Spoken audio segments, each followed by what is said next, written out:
Hello everybody. आज हम करने वाले हैं डायरेक्टरेट ऑफ एजुकेशन GNCTD से एक और वर्कशीट आई है। वर्कशीट है क्लास 10th की और सब्जेक्ट है डिटरमाइनर्स। अब हम पढ़ने वाले हैं, इस वर्कशीट को देखेंगे कैसे कैसे क्या क्या चीज़ें दी हुई हैं। वर्कशीट में बिल्कुल साफ साफ दिया है कि ये वर्कशीट है डिटरमाइनर्स की। पहले हम एक बार देख लेते हैं डिटरमाइनर्स होता क्या है बेटा। डिटरमाइनर्स या डिटरमिनेटिव भी कह सकते हैं। ये जो वर्ड्स होते हैं ये वो वर्ड्स होते हैं जिसमें बहुत सारे सब पार्ट्स होते हैं। डिटरमाइनर क्या करता है, नाउन किस चीज़ को रेफर कर रहा है। डिटरमाइनर संज्ञा के साथ आता है, नाउन के साथ आता है, और नाउन किस चीज़ को रेफर कर रहा है वो बताता है। That is the duty of determiner. इसलिए डिटरमाइनर्स यूज़ किए जाते हैं। डिटरमाइनर्स कई तरह के होते हैं। आर्टिकल्स हमने पढ़े थे साथ में, ए and the, that is also a kind of determiner. Articles यानी कि ए एंड द भी आर्टिकल्स जो होते हैं वो भी क्या होते हैं, डिटरमाइनर्स होते हैं। उसके बाद क्वांटिफायर्स देखें आपने, few, little, much, there is many students. ये जो क्वांटिफायर्स होते हैं they are also determiners. Possessives होते हैं, this is my book, this is your book. तो ये भी जो माई, योर, हिज, ये जो पॉजेसिव्स होते हैं ये भी क्या होते हैं, डिटरमाइनर्स होते हैं। और क्या होता है, और डेमोस्ट्रेटिव्स यानी कि दिस, दैट, दीज, ये भी क्या होते हैं, डिटरमाइनर्स होते हैं। तो डिटरमाइनर के बारे में एक बार थोड़ा सा देख लेते हैं। डिटरमाइनर क्या है, is a word that introduces a noun. Noun को इंट्रोड्यूस करता है। It always comes before noun, हमेशा नाउन से पहले आता है, not after. And it also comes before any adjectives used to describe the noun. कोई भी एडजेक्टिव अगर नाउन को डिस्क्राइब कर रहा है तो उससे पहले आते हैं।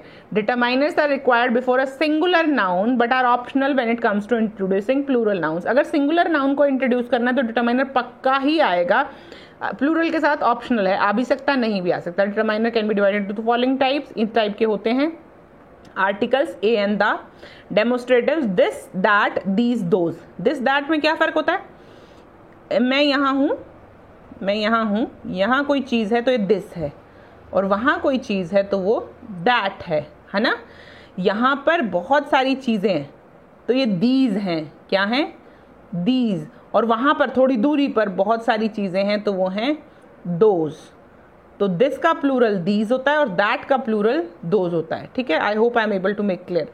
पॉजेसिव्स, उसके बाद आते हैं पॉजेसिव्स। पॉजेसिव्स क्या होते हैं, पॉजेसिव्स होते हैं जो पॉजेशन दिखाते हैं कि ये मेरा है, ये तुम्हारा है, ये उसका है, ये उसका है, वो पॉजेसिव्स होते हैं। तो यहाँ पर लिखा हुआ है पॉजेसिव्स क्या होते हैं, माई, योर, हमारा, हिज, हर, इट्स, देयर, ये सब कुछ। ठीक है, उसके बाद आता है इनडेफिनिट एडजेक्टिव्स जो होते हैं, ऐसे एडजेक्टिव जो इनडेफिनिट होते हैं, जैसे कि जिसका पता नहीं होता, डेफिनेट नहीं है quantity. Some, any, much, many, little, few, less, ये हम पढ़ेंगे, ध्यान से पढ़ेंगे कि ये क्या क्या कब कब यूज होते हैं। सम होता है कुछ, एनी नेगेटिव सेंस में होता है, जब भी आप नेगेटिवली कुछ पूछते हैं तब एनी यूज होता है। मच क्वांटिटी के लिए यूज होता है, मैनी क्वांटिटी के लिए यूज होता है। मच बेटा ऐसी चीज के लिए यूज होता है जो नापी नहीं जा सकती, मच वाटर। ठीक है, मैनी जो काउंटिंग होती है ना, चीज़ों की काउंटिंग की जा सकती है, उसके लिए होता है। लिटिल होता है थोड़ा सा, फ्यू भी होता है थोड़ा सा, और लेस होता है कम। चलो, we will practise the use of much, many in the following exercises. Much uncountable होता है, वेरी गुड। मच क्या होता है, अनकाउंटेबल है, और मैनी क्या है, काउंटेबल नाउन है। जैसे जो चीज को आप गिन सकते हो, काउंट कर सकते हो, 1 2 3 4 काउंट कर सकते हो, उसके साथ आप लगाएंगे मैनी। जिस चीज को आप काउंट नहीं कर सकते हैं, जिसको 1 2 3 में काउंट नहीं कर सकते हैं, उसके आगे हम लगाते हैं मच। चलिए सेंटेंसेस देखते हैं। देयर, पहला sentence, there is not dash milk in the bottle. क्या मिल्क को काउंट कर सकते हैं क्या, 1 मिल्क, 2 मिल्क, 3 मिल्क, 4 मिल्क, नहीं। तो आप जब जिस चीज को काउंट नहीं कर सकते उसके साथ क्या लगाएंगे, much. I have made it clear already कि जिस चीज़ को आप 1 2 3 में नहीं काउंट कर सकते, काउंट नहीं कर सकते, उसके साथ आप मच लगाएंगे। तो मिल्क को काउंट नहीं किया जाता है बेटा। अगला है, I have dash friends in my school, in the school.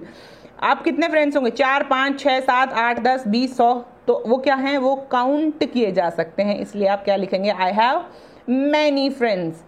The director did not have dash to say about the movie. Director को ज्यादा कुछ नहीं था कहने को मूवी के बारे में। ज्यादा कुछ क्या, वर्ड्स को काउंट करेंगे, 1 वर्ड, 2 वर्ड, 3 वर्ड, नहीं करेंगे। आप उसको क्या कहेंगे, there was not much to say, there was not much to say। अगर मैं भी कहूँ ना, there was not much to say about it, इसके बारे में ज्यादा कुछ कहने की जरूरत नहीं है, तो यहाँ पर क्या इस्तेमाल होगा, much। Everybody says I look dash the same as my mother, मैं अपनी मदर जैसा ही दिखता हूँ। मैनी नहीं, काउंट थोड़ी कर रहे हो आप, एक जैसे दिखते हो। सिमिलैरिटी को आप काउंट थोड़ी कर सकते हो, सिमिलैरिटी को आप क्या लिखोगे, much. I look much the same as my mother, मैं अपनी मदर जैसा ही लगभग दिखता हूँ। My father has visited dash places, many places, places एक जगह गए होंगे, 2 जगह गए होंगे, 4 जगह गए होंगे, 100 जगह गए होंगे, तो मैनी प्लेसेस आप लिखेंगे। Dash students were called for audition but only few were selected, few कुछ सेलेक्ट हुए तो कितने बुलाए गए थे, मैनी। काउंट कर सकते हो स्टूडेंट्स को आराम से, हेड काउंट हो सकता है। Many students were called for the audition but only few were selected. Next, the teacher has told us dash times, कई बार हमें बताया गया, कई बार, to complete the homework in time, तो 1 टाइम बताया उन्होंने, वंस, ट्वाइस, थ्राइस, ठीक है, उन्होंने कितनी बार बताया, तो क्या होगा, मैनी टाइम्स। क्या हो जाएगा यहाँ पर, many times. My father thinks that I don't study, क्या मैं स्टडी क्या नहीं करता, मैनी नहीं, study much.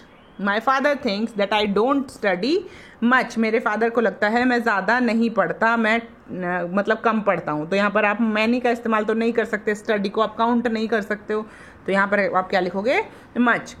Please put on your mask, there are dash students in the classroom, आप क्लास में कितने स्टूडेंट्स हैं, many, because students can be easily counted. Next, there is dash work for us to complete, काफ़ी काम है, काफ़ी है, many work नहीं, मच वर्क। कैसा वर्क है, much work, there is much work for us to complete. देखिए बेटा, यहाँ पर ये एक्सरसाइज के साथ साथ मैं एक और चीज़ बतानी चाहती हूँ। इंग्लिश एक लैंग्वेज है जो हमने बाहर से सीखी है, English is not our mother tongue. English को हमने सीखा है, और इंग्लिश को जो जिस इंग्लिश को हम पढ़ते हैं वो ब्रिटिश इंग्लिश है, और जो प्रोनाउंसिएशन हम बोलते हैं, जिस तरीके से हम इंग्लिश बोलते हैं वो ब्रिटिश रिसीव्ड प्रोनाउंसिएशन है, वो ब्रिटिशर्स ने जैसी प्रोनाउंसिएशन दी हमें, हम वही इंग्लिश बोलते हैं, हमारे पास अपनी इंग्लिश कोई नहीं है। तो इसके लिए आपने कई बार देखा भी होगा कि अमेरिकन इंग्लिश, यानी कंप्यूटर में कई स्पेलिंग आपके जैसी नहीं होती, कंप्यूटर में कई स्पेलिंग अलग होती हैं और आपकी स्पेलिंग अलग होती हैं। जैसे हमने देखा होगा कलर, कंप्यूटर ऐसे लिखता है और हमें बचपन से क्या सिखाया जाता है, कलर कैसे लिखना है, ऐसे लिखना है, क्योंकि ये जो हमने सीखी है ये ब्रिटिश इंग्लिश है। और जो कंप्यूटर लिखता है, क्योंकि आपने देखा है गूगल, माइक्रोसॉफ्ट, ये सब किसके हैं, बिल गेट्स के हैं, तो अमेरिकन कंपनीज हैं जो ये सॉफ्टवेयर चलाती हैं, तो ये अमेरिकन इंग्लिश को ही एक्सेप्ट करती हैं। तो यहाँ पर जो बात मैं कहना चाहती हूँ, मैं वो कहना चाहती हूँ कि आपको ज़्यादा से ज़्यादा इंग्लिश पढ़नी है। माध्यम कोई भी हो सकता है, आप न्यूज़पेपर से पढ़िए, आप स्टोरी पढ़िए, आप नॉवल पढ़िए, आप कोई भी चीज़ पढ़िए। जब आप बहुत सारी इंग्लिश पढ़ते हैं तो आपके अंदर एक सेंस डेवलप हो जाती है, आपको पता चल जाता है इंग्लिश पढ़ते ही कि ये सेंटेंस गलत है या सही है या नहीं है, इसमें कोई कमी है, क्योंकि ये छोटी छोटी चीज़ें हैं। इंग्लिश में कोई भी फिक्स्ड रूल्स नहीं होते हैं। English is a dynamic language. जब एक लैंग्वेज बहुत सारे लोगों द्वारा बोली जाती है तो उसको समय समय पर according to the demand change होना पड़ता है। तो इंग्लिश में फिक्स्ड रूल्स नहीं है, डायनामिक लैंग्वेज है, वर्ल्ड वाइड बहुत ज़्यादा संख्या में बोली जाती है, तो इसके रूल्स रेगुलेशंस बार बार बदलते रहते हैं। आपको बहुत ध्यान से पढ़ना है। सबसे इजी मेथड इंग्लिश सीखने का ये होता है, या इंग्लिश ग्रामर में जो फिल इन द ब्लैंक्स होते हैं इनको, या एरर करेक्शन होता है, उसका सबसे अच्छा मेथड ये होता है कि आप सबसे ज़्यादा एक्सपोजर लें, ज़्यादा से ज़्यादा इंग्लिश पढ़ें, ताकि आप सेंटेंस को पढ़ते ही ये समझ जाएं कि ये सेंटेंस सही लिखा है या गलत लिखा है। ठीक है, I hope I have made my self very much clear. अगर कोई डाउट है तो प्लीज़ कमेंट करिएगा। तब तक पढ़ते रहिए, पढ़ाते रहिए। Keep learning and keep smiling, because smile is very necessary. Thank you so much. Have a great day.